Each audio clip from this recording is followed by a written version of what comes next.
Welcome back to the 13 Films of Halloween on FilmMaster Reviews. I'm Adam J. Now, for those just tuning in, back in the day I made epic film fail videos for all the Halloween sequels, but never got around to reviewing the original Halloween or Rob Zombie's remake. So I figured with the new film coming out, it would be cool to go back and cover the films I hadn't reviewed yet.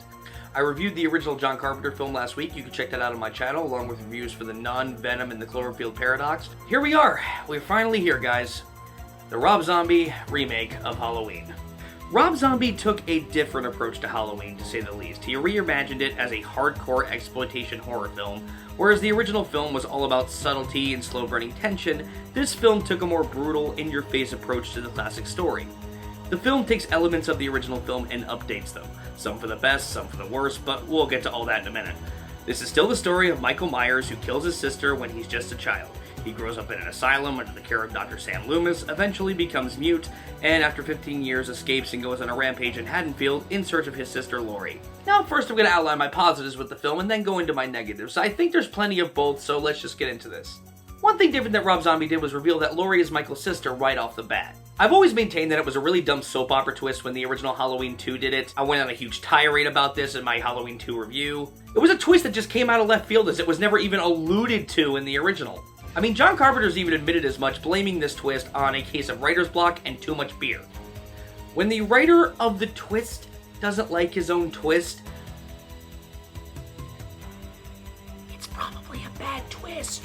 So Zombie, making them siblings right off the bat, actually made it a lot less problematic for me. He establishes it early, so it's not some dumb twist in a sequel, so I actually appreciated that more. Also, probably the biggest difference between Zombie and Carpenter's visions is that Zombie went more into the backstory of Michael Myers, like why he is the way he is. Some people say that this ruins what the first film did. The less you know about Michael, the scarier he is. I honestly used to feel the same way, but after revisiting this film, I have to say, if he didn't do this backstory or include those scenes of Michael in the asylum, there'd really be no reason to remake this movie. I mean, there really wasn't a reason to begin with. But if you're gonna remake it, you have to have your own thing that makes it unique, while also paying respect to what came before. Thinking about how badly this movie could have turned out, I think Rob Zombie found a decent enough balance there.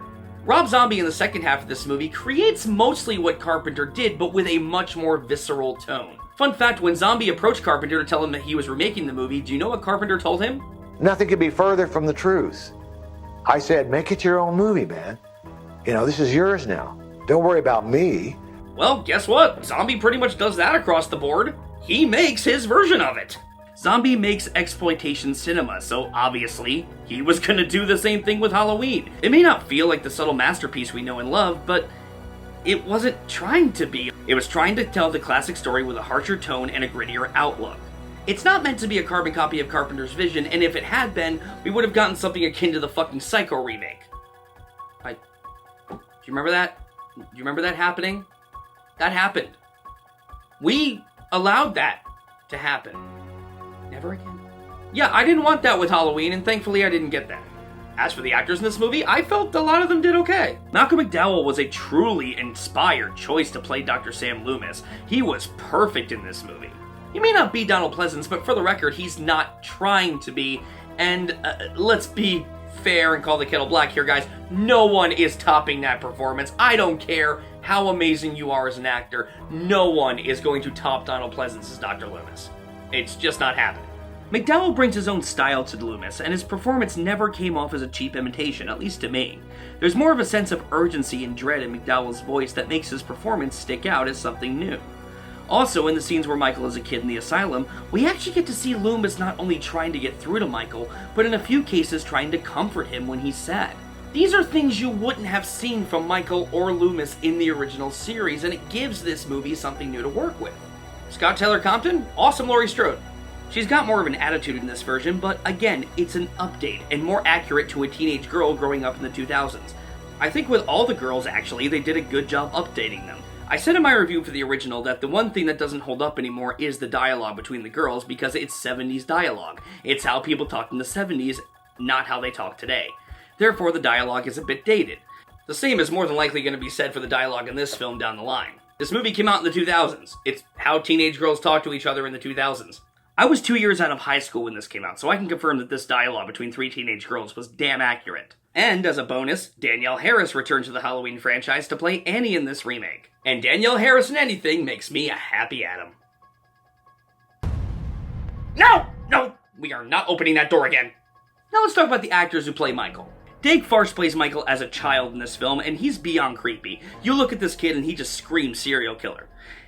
In a way, I both love and hate this. I think what made the opening scene in the original so iconic was that Michael was just a normal-looking kid. He didn't look like a serial killer. He looked like a kid you'd see in a damn Ovaltine commercial. Just a random, wholesome-looking child. But again, taking into account that this is a more in-your-face approach to the material, the kid being creepy leads to some sick scenes. There's a scene in this movie where Michael is beating Junie from Spy Kids to death in the middle of the woods, and it's beyond nerve-wracking. I remember that being the moment in this film where it really grabbed me. It had failed to grab me before that point, and the same is true for when I recently watched it. It's just such an unsettling and brutal scene that I really loved. I consider it one of Michael's best kills, honestly.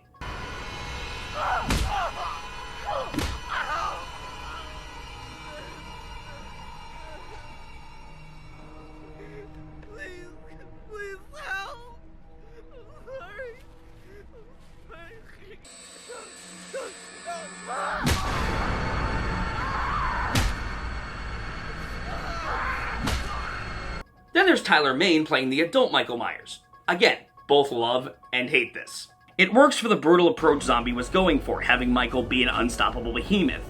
In the original, he was just a normal guy. He didn't seem that tall or muscly, he was just like an everyman in the crowd. That worked for Carpenter's film, Tyler Mane works for this one, and his kills as Michael Myers are mostly brutal to say the least. Some of the kills are recreated from the original, and they do work as well. I actually think in terms of intimidation, which is what Zombie was clearly going for, Mane's performance as Michael is probably one of the best I've seen of the character. Mane just has this hulking presence that makes him look terrifying. That being said, now we can segue into the negatives in this movie. And there's a lot of them. First of all, while Rob Zombie does go into more of the backstory of Michael Myers and his family in this, almost all of it,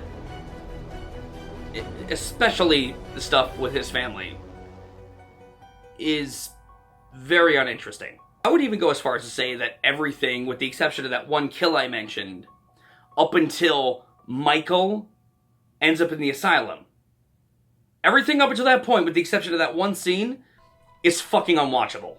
Like, it's garbage. His family members are a bunch of douchebag rednecks that I don't give a rat's ass about. I just wanted Michael to kill them. And, I mean, he did kill most of them, so I guess I could take that and call it a win, but still. That was a lot of annoyance to get through in order to get to that point.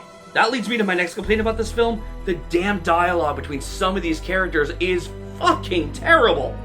And in some cases, very uncomfortable. Like, I can understand it being an exploitation film. There is a limit. It's not that the dialogue is dated like some of the dialogue in the original Halloween. It's that almost every sentence has the word fuck. People drop F-bombs in this movie like it's fucking Hiroshima! It gets so grating and so annoying, especially when it comes to William Forsythe's character. This guy literally makes a comment about a 16-year-old girl having a nice dumper to her own mother. Say it again. To her own mother. And still, in defiance of man, God, and all things fucking holy, he is still allowed to live in the same house with this girl. There's unrealistic, and then there's this. I'm okay with some cursing in a movie, but when it's piled on to uncomfortable shit like that, I have a problem. This stepfather character constantly abuses Michael and his mother mentally and physically, and his mom doesn't do a damn thing about it. You too, you see this? As soon as this heals, I'm gonna break it again on your fucking face! Enough, alright? Can we just eat in peace for once? Like honestly, I was ready for Michael to just kill these fuckers from the word go. I understand needing a reason for Michael to go nuts because you are going a different route, but, I'm sorry, would the smallest bit of subtlety had fucking killed you? Then there's Michael in the asylum. I liked most of these scenes. I even liked the scenes of Michael making the masks. I thought that was actually an interesting addition to the Michael Myers lore. But unfortunately, they don't give Michael a reason for suddenly becoming mute. In the original, he becomes mute directly after he kills his sister. He just stopped talking altogether. Here he becomes mute after killing some random nurse who made fun of him. Seriously? A nurse made fun of a kid in a fucking mental asylum. I honestly believe that Zombie wanted me to just root for Michael in this movie. I can't think of anything else. So he became mute after the nurse made fun of him. He didn't become mute after killing the bully who made fun of him. Or after killing his abusive stepfather. Or his sister. Or really anyone, because everyone in Haddonfield's a fucking asshole, apparently. And I think that's really my biggest gripe with this film, is that so many characters in it are so unlikable. Laurie and Loomis, Annie and Linda, they're fine. But most of the people in Smith Grove and Haddonfield are just despicable. Michael escapes from the sanitarium in this movie because 2 guards break into his cell and start raping another mental patient on his bed. So, they're despicable and apparently suicidal. What the fuck would possess anyone to do that? Like, really, think about this for 1 second. Who? Oh god, I don't care. What would possess you? If you were a guard and you're like, oh, well, I can get away with doing this, why would you go into the room with the hulking behemoth who could probably murder you with his thumb? Oh, Jesus, this is so stupid. Yup, today feels like a good day for rape. Let's do it in the mass murderer cell. Mordecai, get the lube! What the fuck is this shit? Oh, God in heaven. At this point in the movie, I actually said to myself, Michael could rampage through this sanitarium and this whole town, and I really would not give a shit. Outside of a few characters, everyone in this movie is just kind of a dick, to the point where it's hard to take it too seriously. I felt like Rob Zombie was going for a more brutal and realistic take on this story, but only got the brutal part right. But aside from the asshole characters, the painful first act, and the monuments to stupidity that just pile up throughout this film, I gotta give Zombie some credit here. A lot of the new elements he introduces don't really work that well, but he did try. He clearly wanted to tell Halloween from a more visceral and brutal point of view, and in many ways, I think he really succeeded. By itself, Rob Zombie's Halloween is actually a mostly well-done character study of a psychopath. Not all of its elements work, but the parts that do are actually damn good. He made a Michael Myers and a Halloween that was more vicious than anything we'd seen before. I hate the unnecessary foul language through most of it. Some of the characters aren't very likable, and the first act, outside of that one amazing kill, is pretty hard to get through, especially if you're a Halloween fan. But I still got some good performances, a nicely done score, and some awesomely brutal kills out of it. There's a lot to poke fun at and a lot to hate, but I think there's also a lot to really admire about the film. I like it more than most of the Halloween sequels, so take that for what it's worth.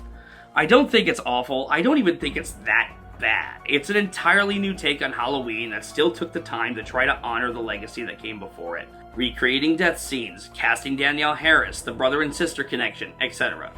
It's clear watching this that Zombie is a fan of the Halloween franchise, and while he clearly went off the deep end with the movie's horrendous sequel, I admire what he tried to do with this film, and what he succeeded in doing with this film.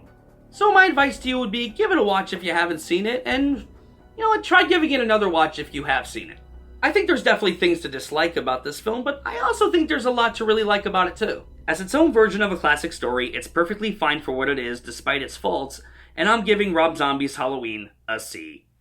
So before I go, I actually want to give a nice shout out to a fellow YouTuber, Cinematic Venom. This guy recently did a response video for my epic film fail of Halloween 5, and I laughed my ass off. It was a really funny response video, and for as much as he rips me a new one, he also manages to be very respectful. So definitely check this video out when you get a chance. I will leave the link to the video in the description box. And to Cinematic Venom, I will admit, when you actually say the words, "the evil was passed by touching the guy's hand" out loud, it does sound kind of silly.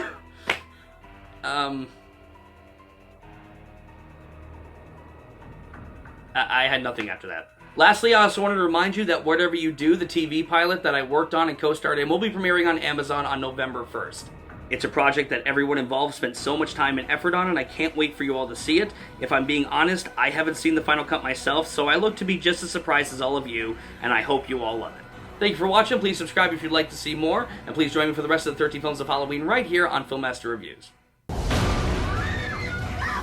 This August, Rob Zombie unleashes an extreme vision of terror and reinvents a legend.